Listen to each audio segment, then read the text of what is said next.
So I guess we probably should explain what the actual game is, and we'll go from there.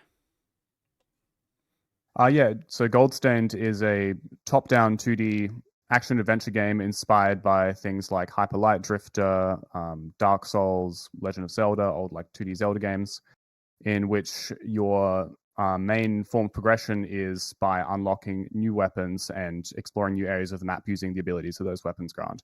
And the gameplay is, all revolved around boss fights, fighting difficult enemies, exploration. When I got a chance to play the game at Sage, I thought it was really fun. I like when you play a game at a con, there's like sort of a mixed bag. You sometimes have these like very early tech demos where they don't really have the game sort of fully realized yet. They maybe have like a core mechanic, but it doesn't really all fit together yet. And from what I can see, maybe correct me if I'm wrong here, from what I can see here, you've built out a very small part of the game, but that small part of the game does work quite well. Yeah. So do you want to? Thank you for kind words about it. I'd say for Sage we had a vertical slice of just the basic your first weapon, and when we say that the weapon forms will allow you to progress forward in the game, none of that was shown at Sage. It's like there's a whole core mechanic of the game that we haven't shown pretty much publicly, really. So it's very nice of you to say that it looks good or it feels good when it is truly just the tiniest nugget of the actual what the experience is. What I can say for sure is that the art itself is really good. Like, even if nothing else was there, the art itself is really, really good. No, thank you. Yeah, thanks. That's Phoenix. That's Phoenix. We'll pass along the words. So, yeah, if I recall correctly, the build you had, it had the sword, and then you could use that as a thrown weapon. That's basically the mechanics you had. Yeah, so that is sort of the main mechanic. It's actually sort of what started the game, was the thought of that. It was from like a little prototype that I had made of, like top-down sword combat, but you could throw the weapon and then like suck it back to you. And so that is sort of the main mechanic that every weapon will do, but in like a different way, and hopefully a different, interesting way. Do you have any of the do you have any of the other weapons implemented, or are those just like paper ideas right now? We've got a couple of them semi-implemented, not completely, but we've been working on just some animations for some ideas of them, and the rest of them we've got a lot of ideas written down on paper, but not implemented yet. Sure. What's another one of the weapons, and how is that going to differ from the main one? Can we give the example?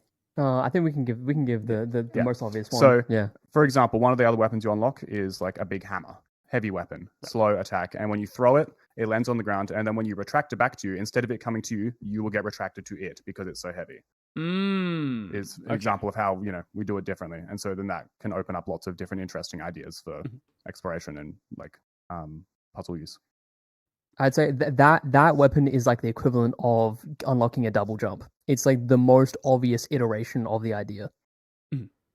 On the Steam page, it does mention hot swappable weapons. So is the idea sort of like, in like a DMC game where you can frequently switch between weapons during combat, or is it more switching out of combat to solve puzzles? Nah.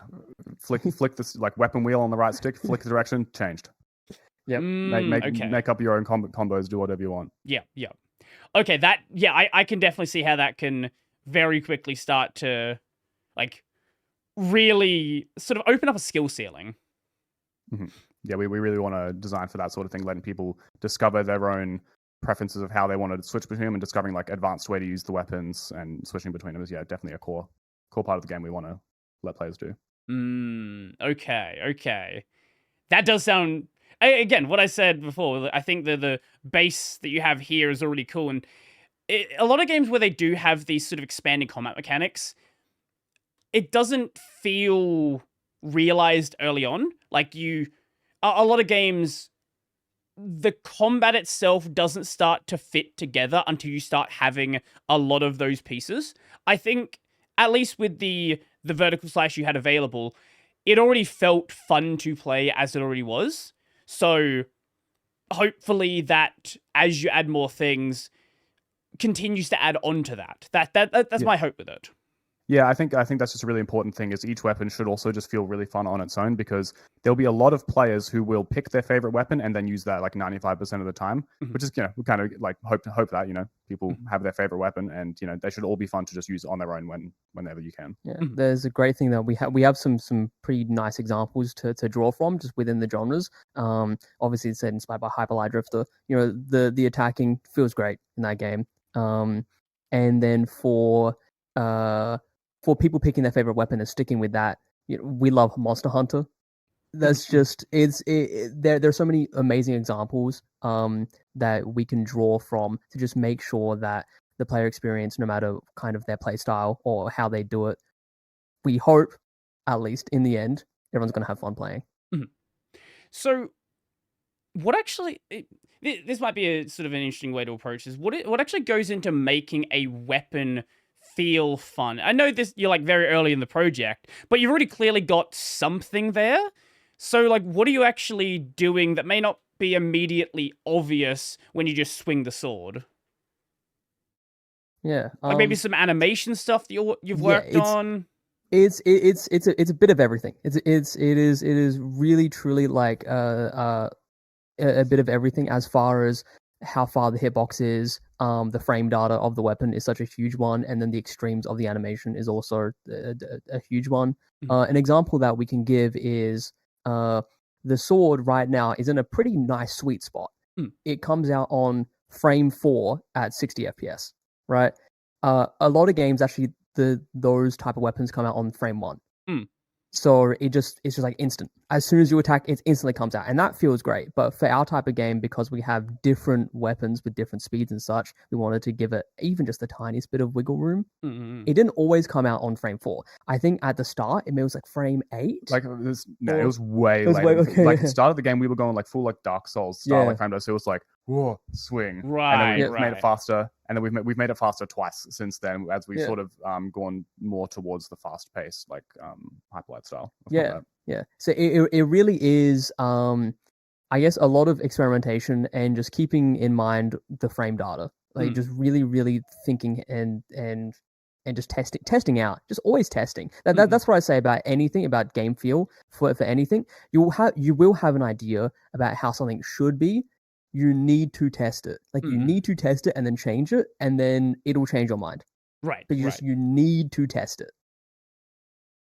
Right, and I think also not just testing it, because you can sort of get yourself into a mindset of how it feels. I think we'll talk more about this in a bit, but actually getting other people to test it as well, because you can, especially with any of the rough edges, you can kind of sort of forget that those are there as you've done a bunch of testing, and sort of you maybe subconsciously play in a way that sort of avoids those problems. Whereas someone who's new to it, someone who's just picking up the controls, especially if they're coming from other similar sorts of games, are going to have some expectations about the way something should feel.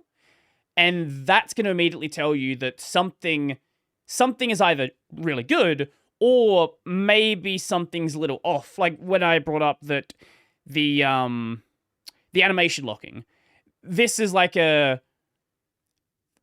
there's debate about whether animation locking is a good or a bad thing. Personally, I like being able to dodge out of an attack combo, but it sort of depends on the way you want to build it and what sort of feel you're going for there.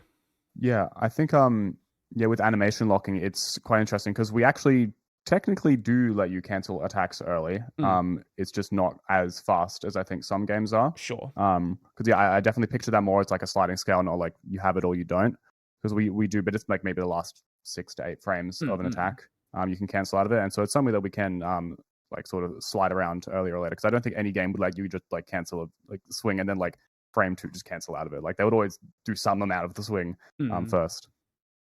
I'm sure there's some games which are like full animation cancel whenever, but yeah, no, I do see what you mean there.